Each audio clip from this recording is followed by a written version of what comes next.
Bom dia, boa tarde, boa noite. Esta é mais uma edição de Pedro e Cora, aquele seu programa sobre gente, eu nem te conto.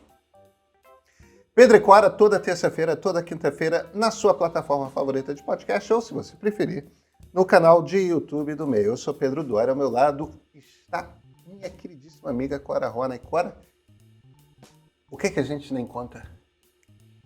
As redes sociais estão morrendo. Se parece clickbait, aquela coisa assim do tipo só para provocar vocês assistirem, aí quando você passar a vinheta não vai ser nada disso, deixa eu te falar uma coisa, mas não, as mídias sociais estão de fato morrendo e você vai entender por quê. Vem.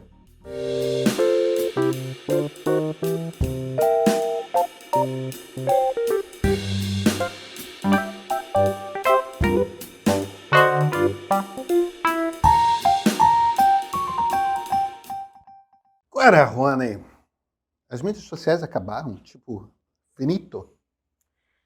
Finito não. Mas a gente está vendo mudanças, né? Mudanças profundas. Eu acho. Aliás, se você pensar bem, se a gente fizer o que os médicos gostam de chamar de anamnese remota, nesse nosso programa, basicamente, a gente vem falando muito disso. Talvez sem falar exatamente nessa configuração. As redes sociais estão mortas. Mas a gente vem falando muito dessa transformação épica que as redes vêm sofrendo nos últimos 2, 3 anos, né? Talvez da pandemia para cá. Tem uma... No fim das contas, do que a gente está falando? O que é essa ideia de...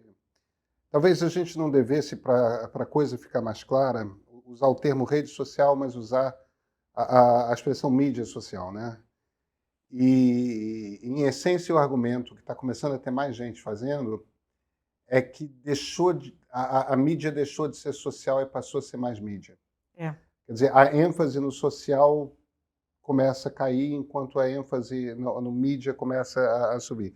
Do que a gente está falando aqui? O conteúdo que a gente vê quando a gente entra num Instagram, num TikTok, tudo mais, é um conteúdo cada vez mais profissional, mais bem acabado. É isso mesmo. E aquele aspecto mais amador, mais o registro do meu dia, deixou de existir. De certa forma, você ainda tem um pouco, mas é fake. Eu sou old school e eu quero manter assim, mas eu mesma no Instagram, já falei isso várias vezes, eu me sinto muito inadequada, porque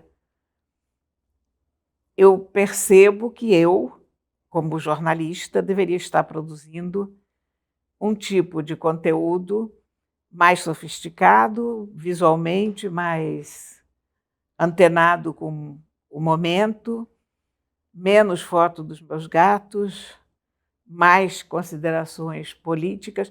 Mas não é sobre isso que a rede é, ou era, ou deveria ser. Eu raciocino... Eu cada vez assisto mais os vídeos do Adam Mosseri, né? Do CEO do Instagram, porque eu acho tão engraçado, Cora. Eu tenho tanta antipatia pelo Facebook e tanta simpatia pelo Instagram. São duas empresas da mesma companhia, da mesma holding.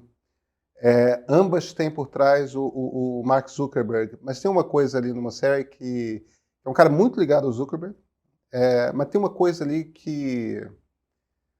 Uma das coisas que eu gosto no Mosseri, que eu não vejo em nenhuma outra rede social, é a franqueza com a qual ele fala a respeito do produto. Sim, isso é verdade. Ele descreve as coisas como as coisas funcionam. E existem dois Instagrams. Um Instagram é um Instagram que a gente vê público. E ele tem falado muito disso. E existe um outro Instagram, que é o Instagram que a maior parte das pessoas usa. É um Instagram em que a gente encontra cada vez mais perfis fechados.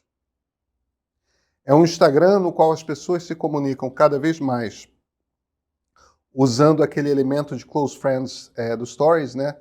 que são stories que só aparecem para aquelas 20 pessoas, 30 pessoas que você quer, e muita mensagem direta, né? Muito DM, É. quer dizer, existe um Instagram fechado que é onde você fala só com o seu pequeno grupo de amigos, com as pessoas que de alguma forma você considera próximas, tal, e que você seleciona.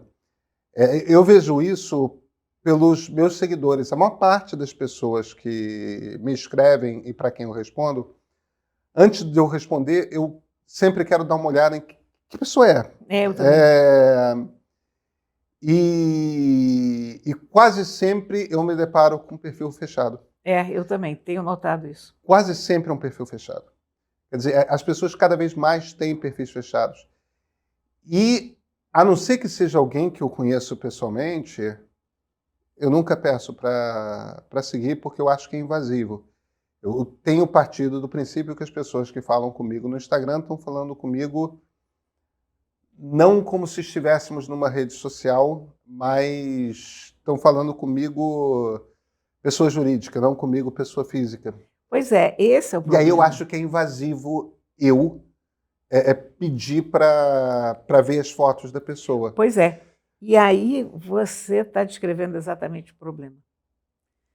Porque o Instagram virou uma rede de profissionais.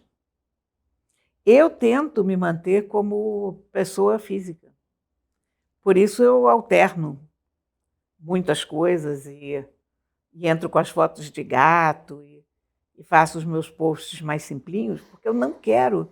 Eu ainda luto contra essa profissionalização. Eu tento me manter como pessoa física. Mas é muito difícil, porque em volta você vai percebendo que tudo mudou. Começa que tudo está em vídeo. Eu praticamente não faço vídeo. Tudo tem uma receita, né? Você vê que as pessoas postam quadradinhos muito caprichados e bem diagramados, com título, horário, com não sei o quê. Tem pessoas que fazem um verdadeiro padrão de página inteira do Instagram, que não consideram só aquele quadro do dia, mas quando você entra na página dela, todos aqueles vários quadros que você vai ver daquele mês ou daquela semana dentro de um mesmo tom. A minha neta mais velha, por exemplo, entra em tons pastéis e você vê que cada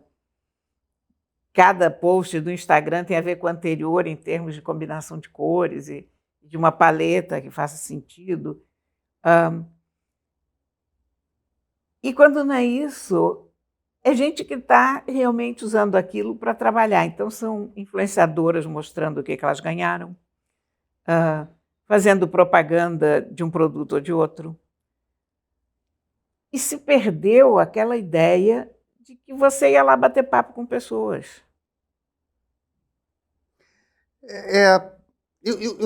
Eu tenho... Ou, na verdade, no Instagram não era bater papo com pessoas. No Instagram era ver pessoas. Eu queria ver os gatos dos outros, ver os... Mas agora, até foto de gato... Esse é um truque sinistro. As pessoas têm postado 2 fotos, numa publi, eles botam a foto de gato inocente e depois tem uma segunda foto, e aí na segunda que está a foto da ração que eles estão divulgando, ou qualquer coisa assim. Então, perdeu a espontaneidade, eu acho, e as pessoas estão se ressentindo disso. Eu continuo achando, porque eu percebo a cobrança, eu penso muito sobre o Instagram. Então, eu sinto que existe uma coisa ali de... As pessoas ainda têm uma expectativa...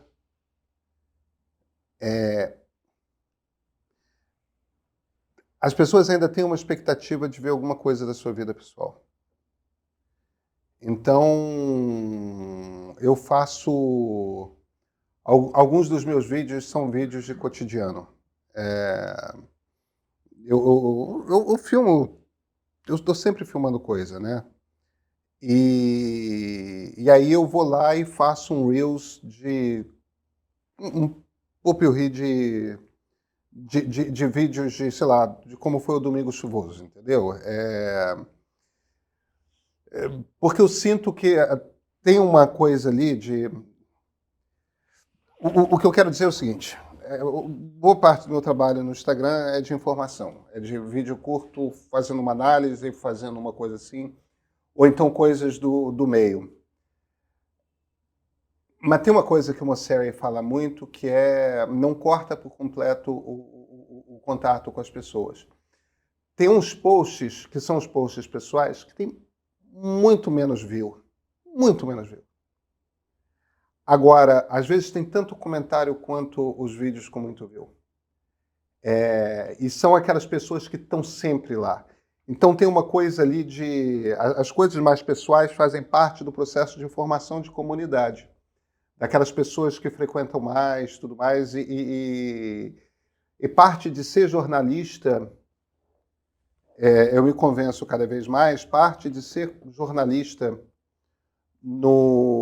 nesse ambiente social é que você tem que compartilhar um pouco do seu cotidiano, um pouco de como é que é a sua vida em família, tipo, dar algum tipo de pista de que pessoa você é. Mas isso eu acho muito importante, porque eu acho que para a pessoa entender o que você está escrevendo hoje, o que se quer é saber o tipo de pessoa com quem você está falando. Sabe, eu acho que Esse cara tem uma vida parecida com a minha, ou esse cara tem um tipo de vida com o qual eu concordo, ou que eu acho legal, me identifico com esse tipo de vida, com essa pessoa, né? Credibilidade hoje está diretamente ligado a saber que tipo de pessoa você é. Que tipo de coisa, que tipo de pessoa você é, entendeu? Como é que você é quando você está em casa e tudo mais. Você faz muito disso. Eu faço. Você faz muito disso, de compartilhar. Faço muito porque eu acho que a minha rede favorita sempre foi o Facebook, e o Facebook sempre foi isso, né? Sempre foi uma rede de compartilhamento de situações do cotidiano. Agora, tem um aspecto aí que eu acho que é o ponto que transforma tudo, que é a tiktokização da coisa, né? No momento que o TikTok usa um tipo de algoritmo, a lógica do algoritmo de aprendizado de máquina, né, de inteligência artificial, está ali nas redes sociais, no Facebook e no Twitter, que botaram primeiro, desde 2013. Mas o que o algoritmo fazia sempre foi te apresentar o conteúdo mais viralizante, ou mais popular, ou que mais provavelmente vai te arrancar algum tipo de reação, das pessoas que você de alguma forma tinha escolhido seguir, ou então as pessoas que você seguiam. Né? Quer dizer, tinha talvez um grau de separação, mas as pessoas que você não seguia, mas que seus amigos seguiam, aparecia com menos frequência as pessoas que você seguia. As pessoas começaram a seguir cada vez mais gente, né? 100, 200, 300, 500, 1000, você vai seguindo gente, né, ao longo do tempo. Ou no caso do Facebook, fazendo amizade, eu acho que faz cada vez menos sentido essa coisa de virar amigo. Mas estava sempre ancorado no social da coisa. Eram as relações sociais que você escolhia fazer. Seja por eu quero acompanhar alguém, seja por no Facebook, essa coisa mais próxima, que é quero virar amigo dele. O TikTok, ele usa um algoritmo que vai também te mostrar o que você mais provavelmente vai reagir emocionalmente, mas ele não está nem aí para quem que você segue. Ele olha para o mundo do TikTok inteiro para te apresentar. E isso, quando o Instagram começa a usar esse tipo de algoritmo, né, quando você entra num Reel e vai jogando um Reel após o outro, ele não está nem aí para quem você é amigo, para quem você segue. Ele está te mostrando vídeos que você pode gostar. E aí, para você entrar nessa ciranda e ser mais visto nessa coisa de que eles chamam de discovery, né? Um reel após o outro, Ou você entra num determinado padrão de qualidade, ou você não aparece. Pois é, mas aí eu acho que, exatamente, as redes como as conhecemos estão morrendo. Porque quando você fala num determinado padrão de qualidade, você está falando numa quase profissionalização. Quase não. Ou profissionalização de Tá. fato, quer dizer, gente que quer virar influenciador, gente que já é influenciador, gente que quer fazer daquilo um meio de vida. Isso. Quer dizer, mesmo algumas pessoas que eu sigo, qualquer pessoa que você segue que tem mais de 100 mil seguidores, 200 mil, já nem falo daqueles que têm milhões, porque esses eu já não considero pessoas da vida real. Mas pessoas com um número considerável de seguidores, você vai ver um post espontâneo e 2 ou 3 posts publicitários. E aí te dá um certo cansaço de acompanhar publis o tempo todo, te gera uma ideia de artificialidade daquele mundo, porque você está lá de graça, mas a pessoa que você está vendo, que está falando com você, não está. Então, isso já cria um bode, né? E eu acho também que talvez o tempo de uso tenha chegado ao seu final. Porque durante muitos anos, sei lá, os blogs começaram em 2001, foram aquela novidade, podemos nos comunicar. Depois você teve as salas de antes disso você já tinha as salas de bate-papo. Depois você começou a ter algumas redes aqui, Orkut, MySpace, Friendster, essas coisas. 6 Degrees, um monte. 6 Degrees, meu Deus do céu, pois é, coisas que a gente nem lembra mais. E eu acho que chegou um ponto que as pessoas cansaram, sabe? Que as pessoas estejam querendo partir para outra. Também aconteceu uma outra coisa, as pessoas perceberam como é perigoso rede social. Porque a violência das redes sociais é imensa e coisas horríveis acontecem por conta de rede social. Linchamentos de verdade, né? A gente já falou desses casos na Índia. Aqui no Brasil houve aquele caso célebre lá em Guarujá, da moça que foi... E aqui a gente não está falando de cancelamento, não. A gente está falando de linchamento real.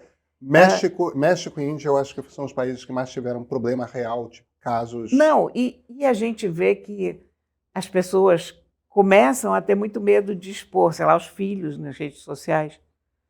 Você põe a cara de uma criança, você bota imediatamente um emoji em cima da cara, né? As pessoas perceberam que isso pode ser perigoso. E eu acho que aí talvez esteja começando a se encerrar um ciclo que a gente ainda não sabe para onde vai. Mas os sintomas de uma decadência estão aí. A coisa do Twitter. Eu pensei nesse assunto porque hoje, na verdade, quando eu cheguei aqui, eu comentei com o Vitor, eu digo, gente, essa semana eu não abri o Twitter. Eu não vou chamar de X, não, porque eu acho muito complicado chamar essa droga de X. Eu não abri. E também não abri o Threads. Porque o Threads é agradável, mas não me parece necessariamente importante. O Twitter, antigamente, era importante. O Twitter você abria para saber o que está acontecendo, tipo aquela... Como está o mundo nesse momento? Era um 3x4 do mundo que você tinha ali naquela hora. Uhum. Deixou de ser. Definitivamente deixou de ser. O Threads não é ainda.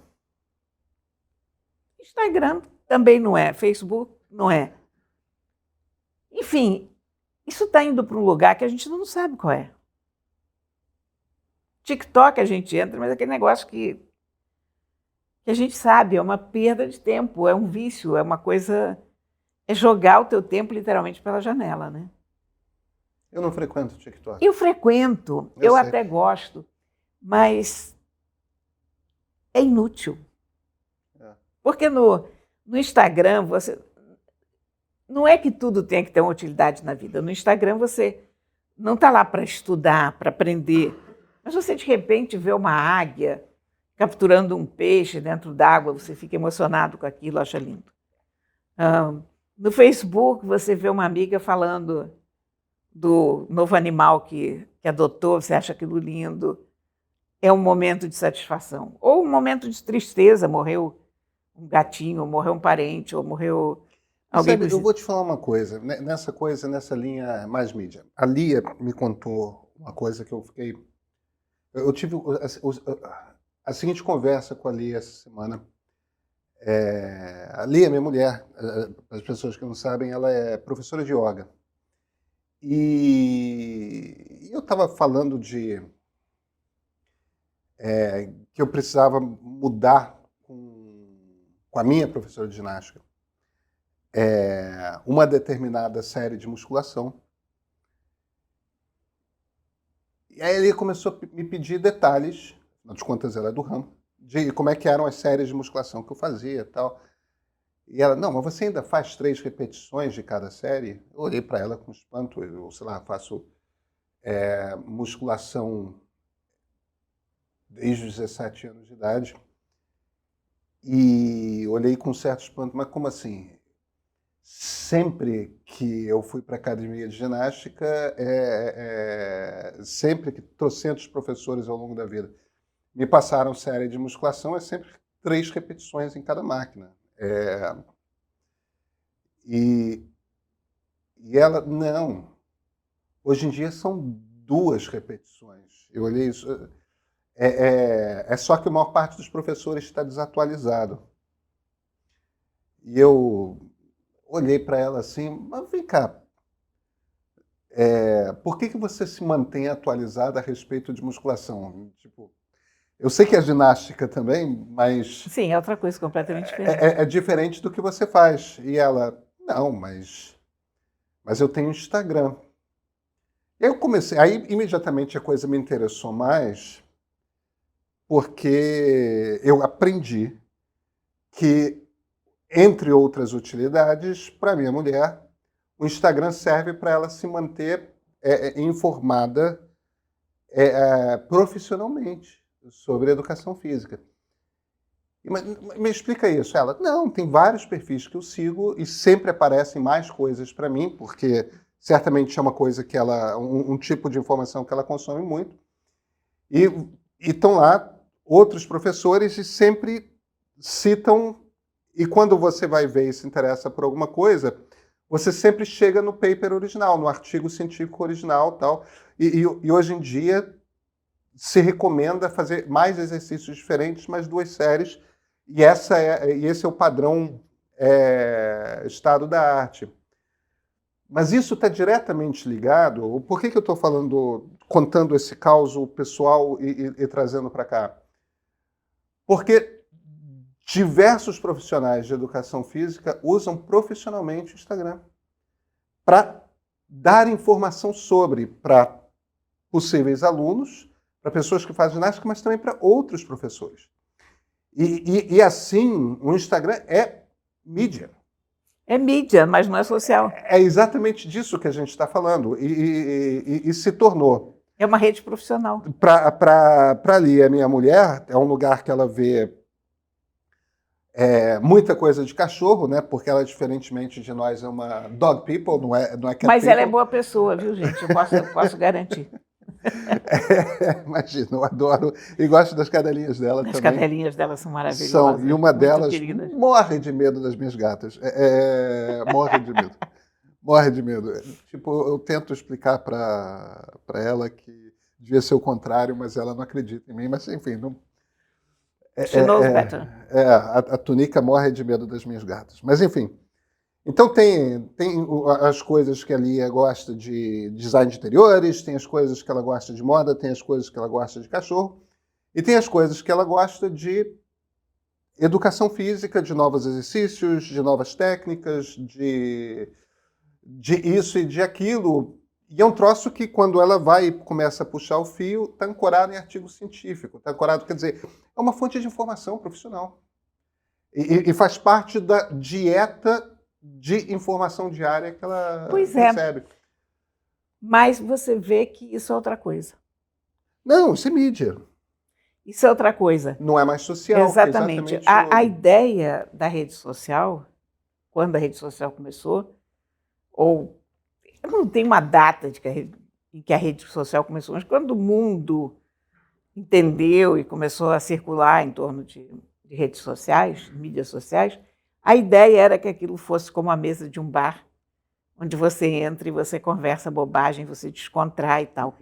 É exatamente o que não está acontecendo mais. Ora, um dos piores cancelamentos que eu tive na minha vida foi um dia que eu estava num grupo público no Facebook e acordei grogue de ter bebido muito no dia anterior, e ainda acordei grogue num domingo e escrevi uma bobagem que, se eu tivesse pensado 2 segundos, eu não teria escrito. Mas eu simplesmente me sentia confortável, como se eu estivesse numa roda de amigos, num bar, tudo mais, e uma das pessoas pegou aquilo, que era num grupo fechado do Facebook, e jogou no Twitter. E eu sou jornalista, aquilo explodiu na minha cara, que eu passei 2 semanas sendo cancelado, 2 dias em Trending Topics. Eu aprendi, isso já tem alguns anos, isso foi antes da pandemia, eu aprendi naquele momento que eu nunca estou numa mesa de bar, numa rede social, que eu nunca estou num lugar privado, numa rede social. Eu sou sempre uma pessoa pública. Eu não tenho como... Então, aí eu volto para a coisa. Há pouco eu estava falando, as pessoas querem ver um pouco da vida, isso, aquilo, tal. É curado. São momentos que eu filme e aquele momento eu decido Mas aí, é verdade, porém é profundamente selecionado. mas esse é o problema, e é isso que está matando as redes sociais, porque cada vez mais as pessoas entenderam o perigo da mesa de bar. Então, aquela coisa... Porque não é uma mesa de bar. Exatamente. Ou não foi conduzido nesse sentido, ou as pessoas dão o valor à palavra escrita na mídia social ou ao vídeo, um valor de livro, pergaminho ou qualquer coisa assim, ou escultura, ou, enfim, não, a coisa da efemeridade que tem uma conversa numa mesa de bar, onde realmente você se solta e você conversa entre amigos e você eventualmente diz besteiras. Eu não conheço uma pessoa que não tenha dito besteira. Aliás, Fernando Pessoa já não conhecia bem Nunca conheci quem tenha levado porrada. Pois é. Todos meus amigos perfeitos em tudo, são todos príncipes na vida. Então eu acho... Já eu... Mas eu acho que o que aconteceu, e o que está acontecendo, e o que nós estamos vendo, é isso. É o fim dessa ideia de uma rede em que a gente apenas conversava. No momento, a gente está num ponto de transição em que a gente tem redes onde profissionais trocam ideias com pessoas que eventualmente não são profissionais, mas que cada vez menos estão produzindo conteúdo, cada vez menos estão produzindo conteúdo público. Daí os posts fechados, né? As contas fechadas, que é o que a gente mais tem visto mesmo. E, além disso, sentem uma sensação de inadequação. Aquela rede ou aquela ferramenta, que não tem um estilo de vida que se compare com isso daí, ou não consigo fazer foto tão bem quanto esse pessoal, ou ainda não sei fazer as legendas para botar nisso, ou... enfim, não dá para competir, e aí há, inclusive, um desequilíbrio de forças, porque cada vez mais você tem uma coisa profissional e cada vez menos você tem a coisa espontânea, que no fundo era tão agradável e divertida no começo. Então acaba sendo uma coisa profissional que eu não sei como é que vai funcionar daqui para frente. Pois é, eu também não sei essa resposta, mas esse papo nosso me lembra de um livro que eu acho um livro magnífico, de um jornalista inglês de quem eu gosto muito, chamado John Roston. E o Roston tem um livro, um dos primeiros livros dele, chamado Now You've Been Publicly Shamed. Que o shame daí tem uma conotação mais de humilhação do que de, né? Você agora foi humilhado publicamente. Não é no sentido você foi envergonhado publicamente, mas é um envergonhado no sentido de Você foi cancelado, basicamente. É que a palavra cancel não tinha ainda. Exatamente. E ele começa com uma história de uma moça, que era uma moça, eu talvez já tenha te contado nessa história, ou talvez você lembre dessa história, porque foi uma história importante. Início dos anos 2010, uma moça que era uma RP, uma Relações Públicas de uma empresa de tecnologia, ela escreveu para um dos seus 150 e tantos seguidores, não sei se o número era esse, mas era essa ordem de grandeza, no Twitter, ela escreveu uma coisa: agora estou embarcando para a África do Sul. Espero que eu não pegue AIDS. Uma piada com evidente conotação racista, evidentemente grosseira, de uma pessoa que tinha 150 e poucos seguidores. E aí ela pegou o avião. Aí ela pegou o avião. E o problema é o seguinte. Eu lembro desse episódio. Porque ela era RP de uma empresa de tecnologia pequena, tinha um repórter do BuzzFeed, que era um site muito importante na época, que a seguia. Se incomodou com a piada, com a grosseria da piada, e republicou o tweet. Só que esse cara deu um retweet. Só que esse cara não tinha 150 seguidores. Esse cara tinha centenas de milhares de seguidores, ou dezenas de milhares de seguidores no tempo 2011, 2012. O Twitter não era tão grande assim. Mas ele tinha... A coisa começou a se espalhar, enquanto a moça estava numa viagem de 20 horas. Numa época que não havia Wi-Fi a bordo. Então, chegou um ponto que a crise entrou em Trending Topics. Falavam para a moça as piores grosserias. A coisa virou uma crise para a empresa que ela representava. A empresa teve que se desculpar publicamente pelo negócio. Aquelas coisas, essa pessoa está falando um troço que não representa a visão que nós temos de mundo, blá, blá, blá, blá, blá, blá, e não temos mais uma relação profissional com ela. Tipo, ela foi demitida publicamente.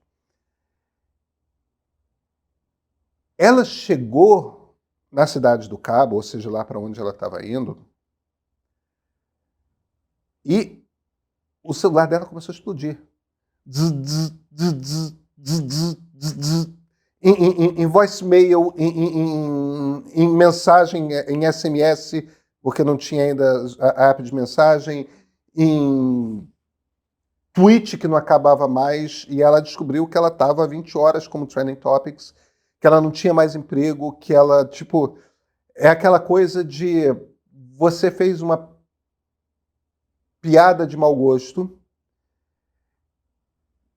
que não quer dizer nada a respeito de quem você é. Você pode ser uma pessoa horrorosa e você pode ser uma pessoa que fez uma piada de mau gosto e que não devia ter feito e que não pensou duas vezes e estava falando com 100 pessoas, a coisa ia morrer ali.